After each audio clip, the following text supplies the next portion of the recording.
Good morning, reflectors. Good morning.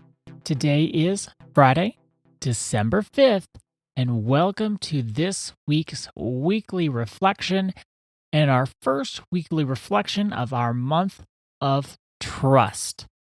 I have loved this month so far. I've learned some new things. We've reviewed some things that you and I have known, but we forgot about them.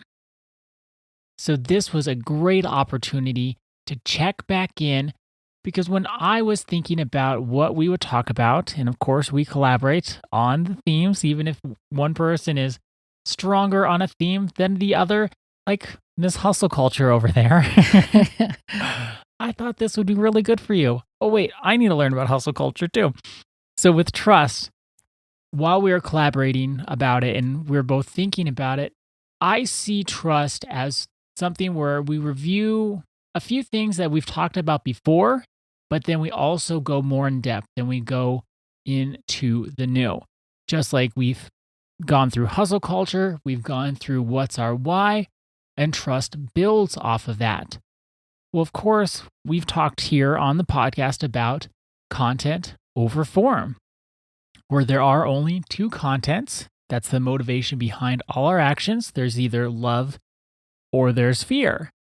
To me, that's the review, but now we're taking it to this new level of how does that content, how does love or fear play a role in our lives, and how much does that influence our sense of trust in life? Because I've had times in life where I've trusted and I've done really well, even if it was a rocky road of life, it felt okay actually. I felt okay. I thought I'd see the end, and I did. I thought I'd get through it. Then there've been other times where it's a similar rocky road and I didn't trust at all. In fact, I was frightened, I was very scared, I was very fear-based. That voice for fear was shrieking in my ear, and it was a totally different experience. I didn't like it at all. It was much more horrible. So I can see those two influences throughout my life. The times where it's been fearful and I've been fear based and I fell into and listened to that voice for fear. It was scary and it was just overwhelming. It was sad. It was a struggle. Then something that was just as serious, just as scary, really, on the surface. But when I was trusting and I listened to the voice of love, it wasn't as bad. Has that been your experience? Have you experienced anything like that? I have one concept that I wanted to share today is that and we mentioned it, but since we're reflecting, I want to make sure that we all understand this. Every single person has the voice of love in their head and the voice of fear. We have those two things going on. When we bring awareness to it, when we talk about it like we have this week, we can start differentiating between the voice for fear, the voice for love. I remember now, this was years ago. Well, I know exactly what year it was, 2014. That's still years ago. Years ago. I was learning this concept. I thought, what in the world?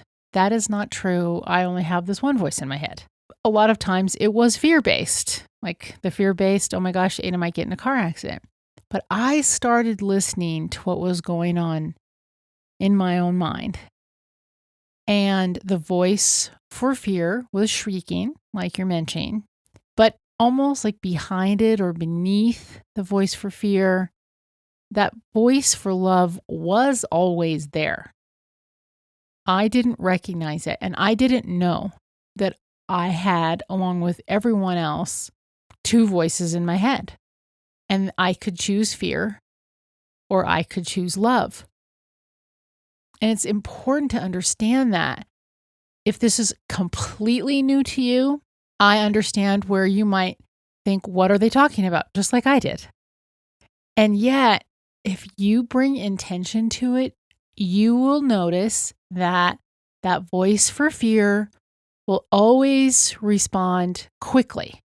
It'll have some reaction where It's going to attack back. It's going to punish. It's going to be defensive.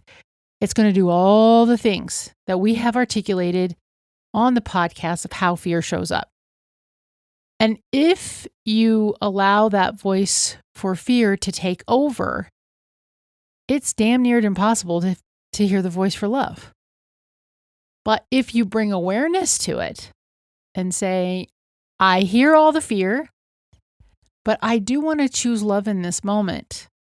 And you quiet yourself and you bring yourself to a peaceful place inside, you will recognize the voice for love. And the more you do that, the louder it will become. In fact, it will begin to be the first thing you hear. This takes practice, doesn't happen all the time. But let's say you're driving in traffic and that voice for fear is in the habit of running the show. And you're cussing at people or you're cutting people off. And then you say, okay, I'm going to try this. And you start to cuss somebody out. And then you say, no, I'm going to choose love right now. You will find that eventually you will get in your car and you will choose love. You won't default to the voice of fear because our default actually is the voice for love, but we've been in such a habit of coming from the voice for fear that we've let it run the show. But the default is love. How do I know? Because as we choose love over fear, we start feeling more peaceful. We start feeling more loving. We start being kinder to ourselves. And that's why with coaching, we never push anyone. I don't believe in pushing because the voice for fear has been there. And now we have to recognize that there's that voice for love underneath or behind. And what we need to do is allow the feelings of fear, all the different forms of fear, to show themselves.